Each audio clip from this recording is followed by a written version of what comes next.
Hi everyone, this is our channel Cut the Bullshit. I have beside me Mark Bowen, the best English teacher in Brasília. We speak from Espaço Mege, the best study room in town. And Mark, our issue today is controversial, and I want to know your assessments about that.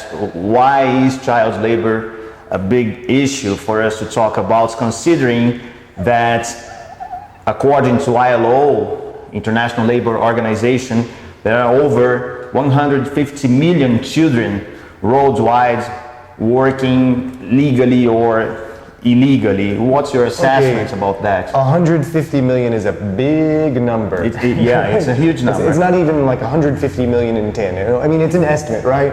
It could be more, it could be less. Sure. There's probably a lot of the statistics there that weren't taken. So I mean, it's difficult to really give a precise number, but that's a huge number.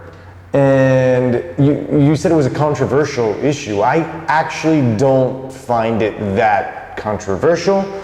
I find it to be very cut and dry, that there's a huge amount of children working in undocumented, unsafe, unpaid or poorly paid jobs in order to make ends meet. Mm-hmm. And I find that to be a big tragedy for humanity, because this is our future. I work in education. Children are the future. And if the children are not able to really develop talents and abilities on a higher level, we're going to have a lot of people who are incapable of guiding the human race into the future. Mm-hmm. Not to say that all menial jobs are going to go away in the future, but in order for a person to really develop basic human intelligence, it's important that we learn and that we study and that we have time to experience life. Yeah, when ILO indicates this huge number, 150 million, of course it's an estimate, it's not an exact number. And of course we're not speaking about children who make money as artists or as musicians in legal jobs. We're speaking about children who are submitted to hazardous conditions of work around the world, close to slavery sometimes, or being enslaved in fact. There are 150 million around the world, 14 million in Latin America, and 3 million in Brazil. In Brazil, Brazil is considered by ILO as a very dangerous country in terms of child being exploited. Like they have a list with 76 countries in the world considered very risky for children, and we, in a decreasing order from the worst to the best in these 76 dangerous countries, we are 54, like we are in the 54th position, and this is bad. This is very, very bad for us. You come from a different reality. You were born in the United States, and I want to know, did you have the necessity to work when you were a kid? No, my family was very comfortably in the American middle class. And my mom had a decent job, she put food on the table, I did not have to work to make ends meet. Mm-hmm. Sometimes during the summers I would get jobs working, doing little things in a cafe. I worked for a time, I worked in a theater in the summer, after I was 14 in fact. To buy little things like video games or sunglasses, to have some spare cash around, but I did not have to work. Mm-hmm. It was something that I chose to do in my free time. So if we take a look at the broad situation in the United States, it's difficult for me to find any remembrance of people that I knew working. None of the people that I knew. Mm-hmm. Were subjected to this kind of reality where they had to work to make money, to put food on the table for the family, mm-hmm. or to pay energy bills, or to pay rent, or to buy shoes. I knew nobody mm-hmm. who had to do that. I had friends in my childhood who had this necessity. They had to work to help out their parents. Like I had a friend, for example, he was under 14 years old, he was a barber. I had another one who used to play soccer with me. He was a shoe shiner, and it was a normal, it's a normal thing for us in Brazil in our everyday lives. If you think we are part of this system because we are consumers and we consume products that come from this type of work, but in your assessment, how can we curb it? How can we avoid it? Yeah, I mean that's a really difficult question, because we mentioned the different areas where you see a lot of child labor.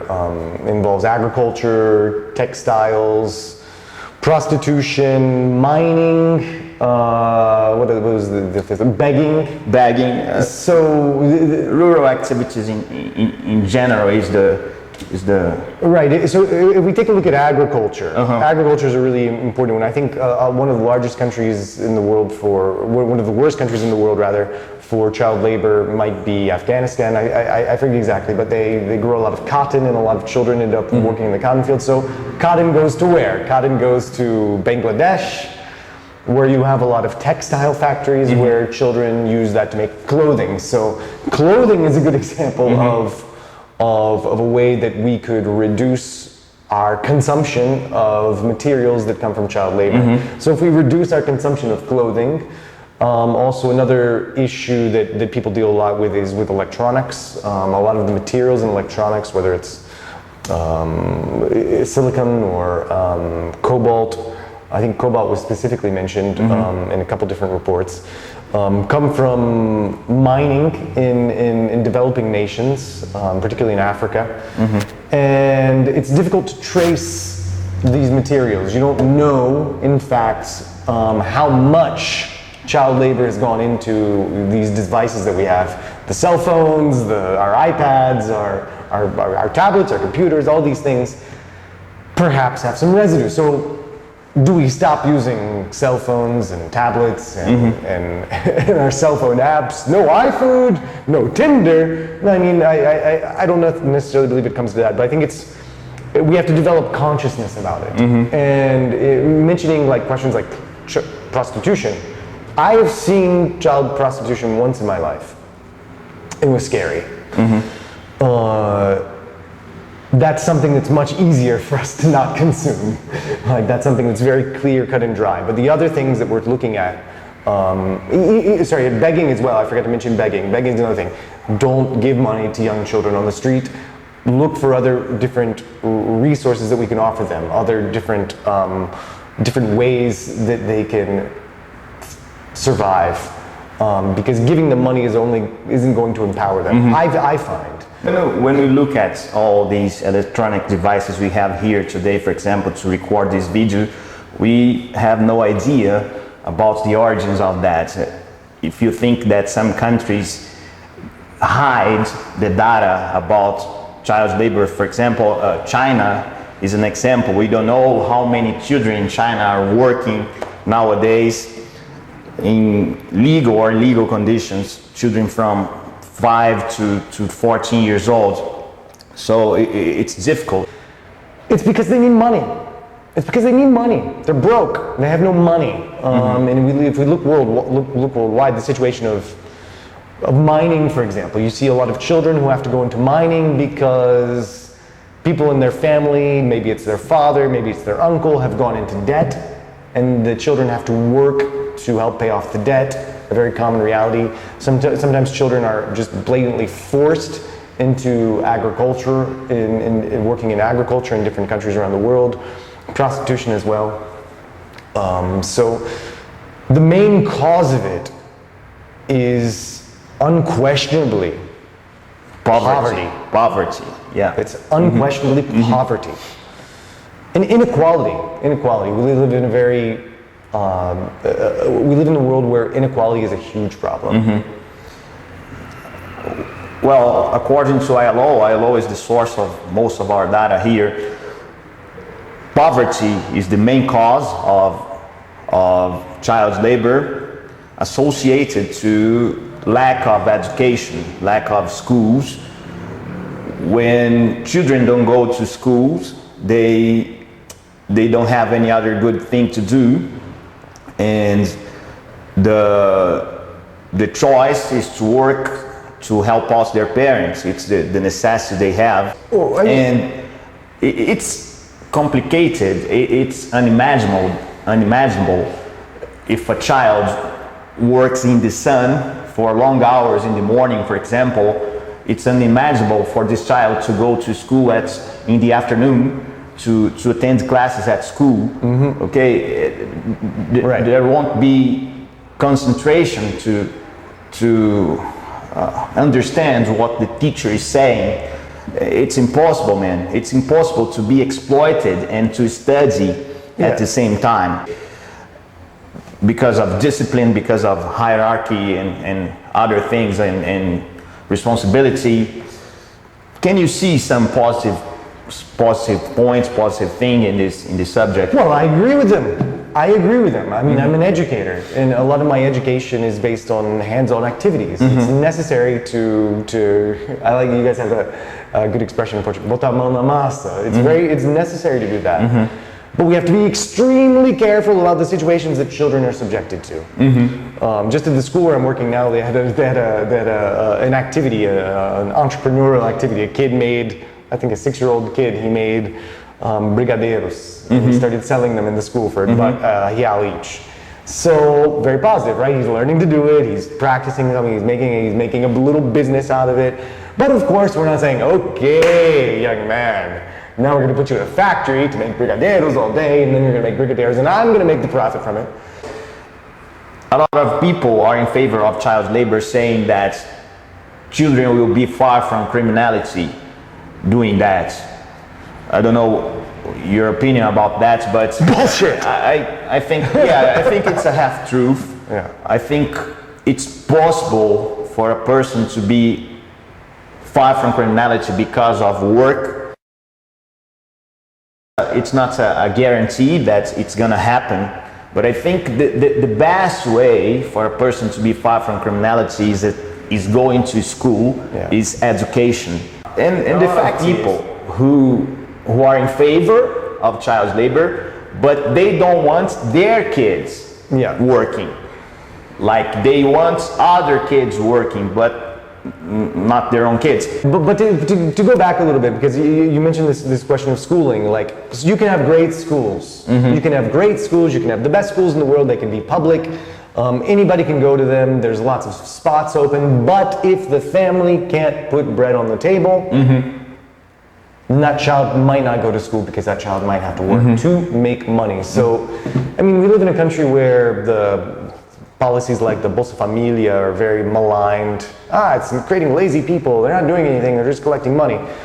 But I don't necessarily see it as that. What I see it as, it's an opportunity for the family to have a very small amount of resources so that their child might not be forced into a job like that. So what would make sense to me more would be even a certain amount of money that would make it absolutely unnecessary for that child to go to work and have the ability to go to school. Okay, what's your assessments about government's role managing children in the workforce? How can the government regulate this situation? For example, I can give an example. In Brazil, for example, it's possible to work from 14 years old on as an apprentice, but there is no effective regulation in terms of adapting the school with apprenticeship. There is no relation between school and apprenticeship, and this is a problem. And I don't disagree with you. I just think it needs to be monitored. There needs to be kind of a triangular checks and balance to make sure that nobody is really overstretching their bounds, especially the employers. But as well, the government, I think, if we're talking about the issue of poverty, the government has the role of creating the conditions wherein it's possible for a child to learn, which involve food, public safety, health, and education, amongst other things. So the government does have a very important role of making the conditions possible, as well as monitoring the relationships. Yeah, have you heard of Charles Dickens, man? Famous writer in England, of course, who wrote a lot about the subject. This writer, he could change the reality in Britain by writing novels, portraying children being submitted to bad conditions of work, being exploited. He himself was exploited when he was a kid. His father went into debt. His father went to debtor's prison, and he had to go work in, I believe, a shoe shine making factory, where they're making the material, or perhaps it was a bottle factory. But he had to work there for long days, 12 hours, with very little food, and he was a 12-year-old boy, I believe, and it got to the point where it's like, where are my dreams? For us to conclude, what's your expectation for the future about this subject? It's all going to get worse. That's my expectation. What I see is the inequality and the global inequality is increasing rapidly. We have, and the amount of resources that we have are decreasing.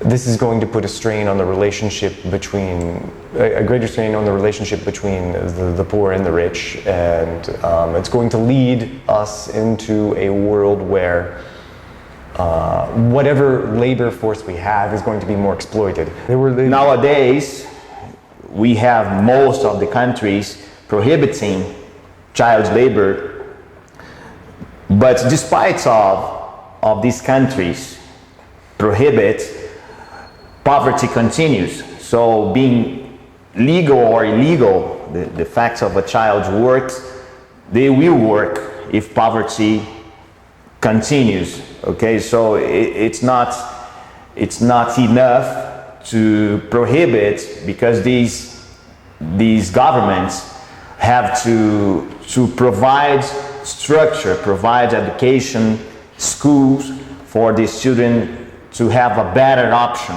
than being submitted to exploitation. There are a lot of NGOs working and international organizations trying to combat this bad thing in history, and we have to rely on the capacity of human beings to combat bad things in history. Humankind is able to change for the future, I think. So I'm hopeful, man. I have good expectations for the future. Leave your like, leave your dislike, leave your comments, leave whatever you want. Thank you very much. See you next time.